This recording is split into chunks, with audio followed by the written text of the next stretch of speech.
What's up, guys? Let's get this episode started. So today is wheels on tires. How about tires on wheels on airbag suspension on the car? That's the game plan. We're putting everything together and then we're gonna sit the car down and figure out its actual ride height. That's the game plan. Stay tuned.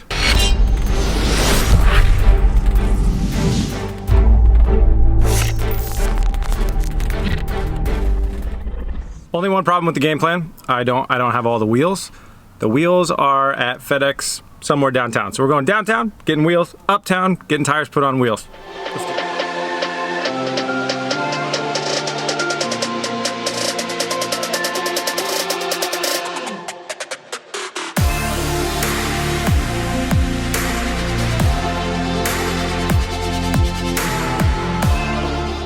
All right, guys, I got the tires put on the wheels. Now let's get to the shop. Just kidding, we're at the shop. All right, we loaded in the wheels and tires. So I should preface this by saying this is not the actual tire selection that are being made for these wheels. We are really trying to make sure that we figure out fitment, wheel sizing, spacing, everything like that, and estimated like tire size, how we want it to look before it gets too late in the game. So Konig had said they're like, just throw some tires on them. If you have tires around, throw some tires on them, see how they look on the car, and start to get the correct fitment that you want. We can always take the tires off and put good tires on later. So up front, those are Toyo Proxies. Those aren't bad tires. In the back here, these are also not bad tires, but these aren't like showroom quality tires. They're Fareohs, which is just a more economic brand. There's nothing wrong with this tire. Actually, I've driven with these on a lot of different cars. They're super grippy and I really like them, but you're not gonna run like mismatched tires on this car, obviously. So I'm getting that out of the way now. We have the 18 by 10.5s in the rear, and then we got the 17 by 9.5s in the front. This is what we test fit earlier, but now obviously they all have rubber. So the idea for today is to install our air suspension and get an idea of the ride height. We're not going to install the whole air system, which would remotely air up all the different corners and stuff like that, but we are going to install the struts. Only small problem with that is when I showed that clip a second ago and it was all sunny and stuff outside, that was 4 hours ago because I had to do some shopping. 4 hours. At rush hour, I made the dumb decision to run around and try and find Schrader Valves. I had to go to 5 different stores. 4 of them had one each. Anyways, we got Schrader Valves, and what we're gonna do is we're gonna take these are like crimp line fittings for the air hoses. We're gonna pull these out and replace them with a Schrader valve. What that's gonna allow us to do is pressurize the airbag and keep it at a static pressure. So, and then we can air out as well if we wanted to air stuff down. So that's actually gonna let us actuate the airbag, because what would happen is if we put it on now, since that's open down there, I don't know if I can compress this, the car would just squish down the airbag like this and it would all be completely like all the way aired out. And that's not what we wanna do. So that's the game plan, installing air struts. Now to do that, this side is ready. We can just swap out the strut and put the new wheel on. That side's good to go. Over here, if you guys remember, we're gonna need to remove the larger brake rotor, the e-brake, swap out for the smaller rotor, and obviously new rotor, new caliper on there. So that's what we're gonna start with first. I'm gonna pull all that junk off.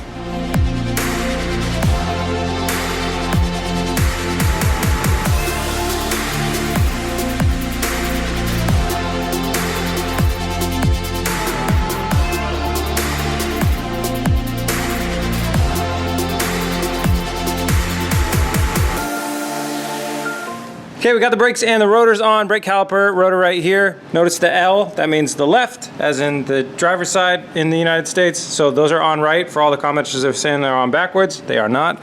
They're on right. And then we pulled out the OEM strut. So it looks something like that. Let's go ahead and grab the airbag strut and see what it looks like next to it. So that's our rear air strut right there, and it's adjustable height. You unscrew this bottom cylinder right here, there's threads in here. That's how you kind of adjust the height before you're using the bag for the change in height. So I guess what you would do is make this the maximum high that you want to go with that fully inflated, and then let that deflate, and that gets you your maximum low. So the one thing that we're going to change on this right now, since we're not doing the full air system right now, we're going to temporarily remove this, which is for the hose to hook up to, and place in that Schrader valve. Then we'll air up this bag so it's nice and stiff, and then that will be our max extension, or the tallest we would want the car. And then when we air out that Schrader valve, it will show us what our lower setting would be. So that's what we're going to do now. We're going to modify that thing up real quick, throw some air in it, and then we'll install it on this side.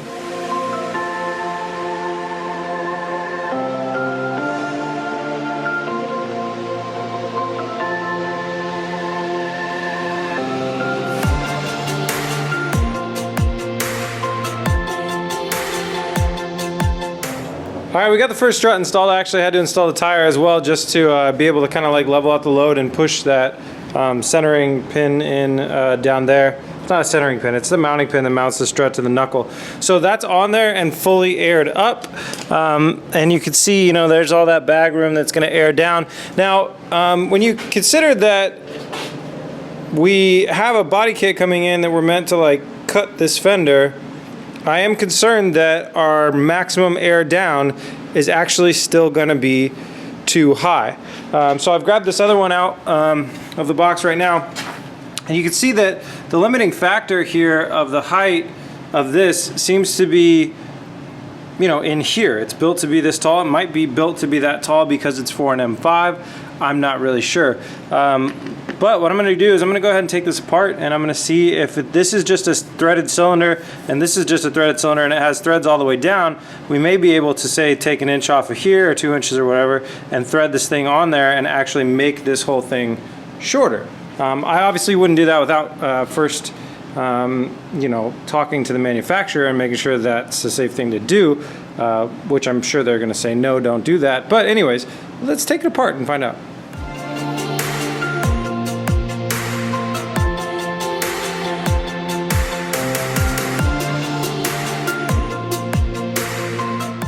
Well, I really wasn't kidding when I said these things have a lot of levels of adjustability. You can really make this thing a lot longer, but to make it shorter is going to be really hard. Although there are threads that go way down into this thing, like pretty much like that far into it, so you could trim like a good 4 inches off, 3.5 inches off. This thing would then bottom out and hit the bottom of that. And I don't know what happens if you're to chop this guy up. I don't know what the insides of this thing are like. I don't know anything about it. So I would have to talk to the manufacturer, and they probably wouldn't be happy with us cutting these up. But we're gonna have to do, well, I'll put that back together later. But we're gonna have to do what we have to do to make sure that when we go completely down, that the car is able to go completely down. But before we get too wrapped around the axle, let's go ahead and jump to the other side and install this one on the other side.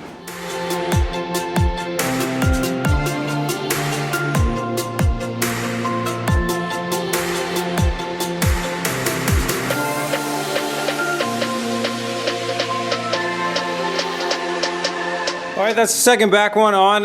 This is in the fully aired up mode. I didn't even install the Schrader valve because it was giving me trouble. I didn't want to risk stripping anything out. So this has actually got just the open air valve. So what I'm going to go ahead and do is let all the air out of that one as well. And then we'll lower it down, and that will emulate essentially like as low as it's going to go. And I expect that that wheel and tire will be touching the fender.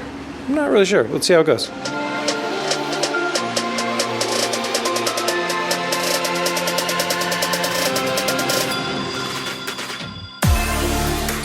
Well, that was quite interesting. First time I let it down, it wasn't going down all the way, and I was like, what is going on? Why won't it go? Why won't it go?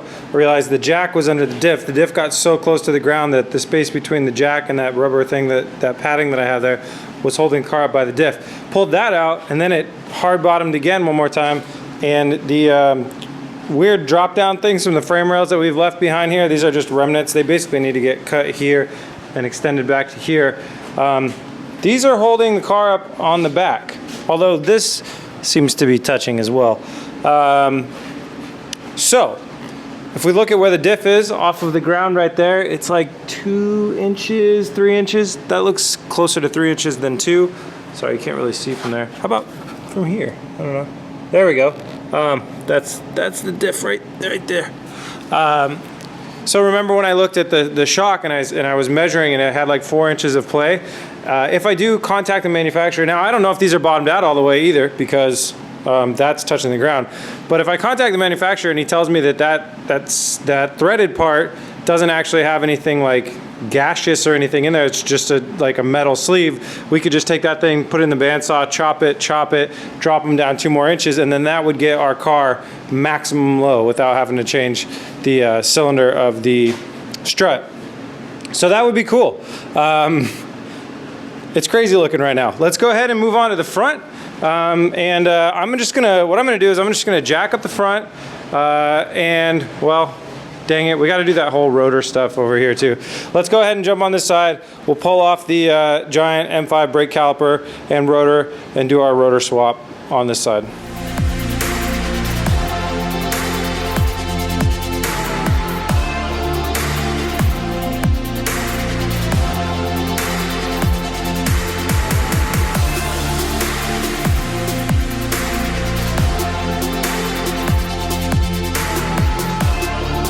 new smaller rotor, new smaller caliper, new wheel spacer. Yeah, that's right. So we got a 1-inch wheel spacer so we could test fit our wheels. Now that isn't like for sure going to stay because Konig said we may be able to build some custom wheels for this car, which would be super epic. It just depends on how much space we need. If it's more than this or if it's less than this or if it's right in the middle, there's some different options. It has to do with building custom wheels. So, but we won't know until we get the Pandem wide body kit on here and actually test where the wheel sits with that 1-inch spacer, if that's the right spot or if it needs to be less or more, etc., etc. So for right now, 1-inch spacers go on there so the front wheel will fit and the tire won't be rubbing on the shock tower that is right there. Now, let's get rid of that shock tower. On both sides, I'm going to go ahead and pull the shocks out. I'm going to install the struts kind of the same way that I did on that side over there, where I'm not going to put the Schrader valves in to them. I'm just going to let them go all the way, like air all the way out, and I'll use the jack to make sure that we don't drop the car on anything important.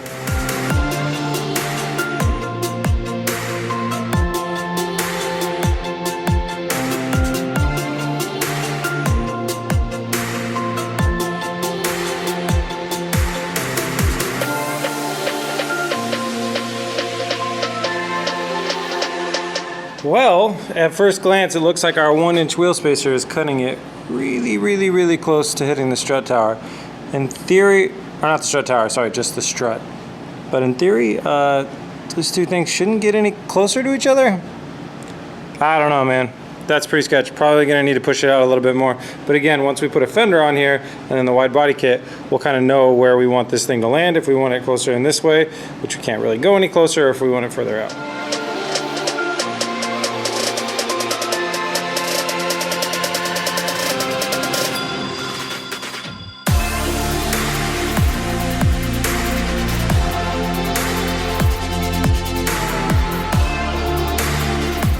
All right, it's all installed, it's all set up. Let's lower this thing down. My prediction is that those are set to be really low, and it's gonna just set the whole car like physically on the ground. It'll probably, I don't know what the lowest part of the car is, but I think we're about to find out. Let's bring it down, see how it looks.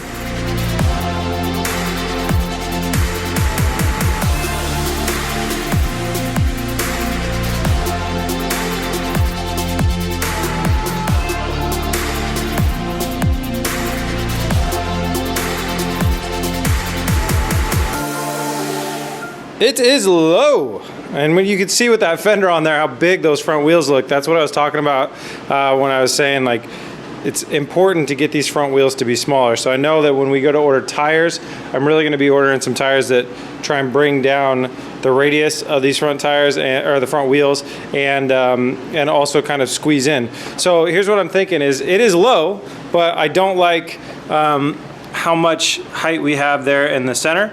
Now these Z's, like standard, they sit pretty high. They're cars, you don't really see them on the ground ever. I mean, I'm not gonna say ever, like I'm sure there are plenty of them that do hit the ground, but a lot of them sit pretty high in the center section, but I wanna get mine down as far as possible. So like we said, there is a couple inches of room in the back to be had, and we'll do that by shortening that cylinder on the strut or ordering smaller struts, whatever we have to do there. Over here, running a smaller tire is going to bring this in a little bit. Stretching that tire in the front a little bit is going to be good too. That'll bring this in a little bit, and then we'll get this as close to up here as possible because we're not going to run on full out air mode and drive around at the same time, so we're not really going to be at risk of damaging this airbag because when we actually drive around this would be more inflated. And in the front, I didn't show you guys, but you know, like, so sway bar mount is 4 fingers off of the ground right now. That's probably about 3 inches, I would guess. So that's where the front is. So say we drop the front 1.5 inches to 2 inches, that lowers that down pretty low, and then we bring the rear down so you can see that rear differential. Can you see it? Yeah, right there. So that's basically touching the ground, or really close, whatever the wide body kit allows us. But it is gonna work. It's definitely gonna work. It's close. This was really close. I don't know if ordering M5 suspension airbags was the right move. I mean, the front has all the adjustability in the world. The rear has quite a bit of adjustability, but we ran into that one small problem. The big thing to see on this is going to be, what does this all look like with the wide body kit on it? If we mock up the front fenders and the hood, are the front wheels way too far off. Notice we got our camber dialed in the way that we wanted it. So we have just a touch of negative camber when you look at it now, which is awesome. It might be a little more than a touch, but it's a good, nice, aggressive look. So we'll have to see what that body kit looks like, but luckily I found out it did come today. It is at my house, and I'll be bringing it out tomorrow. So we'll see the Pandem Rocket Bunny kit on this car tomorrow. So that's actually really good news. That Rocket Bunny kit I was totally worried about. It had been delayed multiple months, but it's here now. So like I said, on the car tomorrow. Stoked about that. Other things I'm stoked about? BS for Build is releasing their first video game. It's called D is for Drift. I know, like we got really creative with the name. You guys know that I used to be an app developer myself. I still have my own app development company that I don't really do anything with on the side.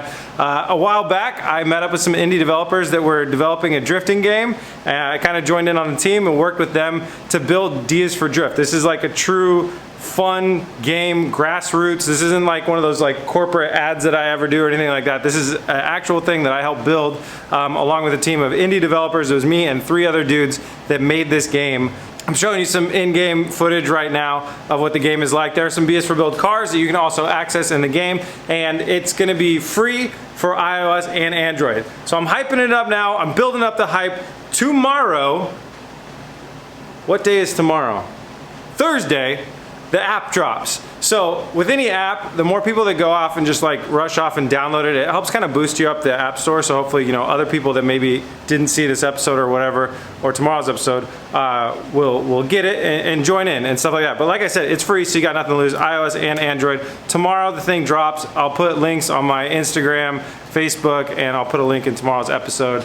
I hope you guys like playing it. I really, really enjoy playing it, and if we get a good audience and we have good results, we will expand on the game and add a lot more stuff, which I would like to see. So it's a pretty cool thing. It's my first game I've ever been a part of building, and I'm very, very proud of it. So let's just see how it goes. It's really fun. It's honestly really, really fun. Yeah, it's fun.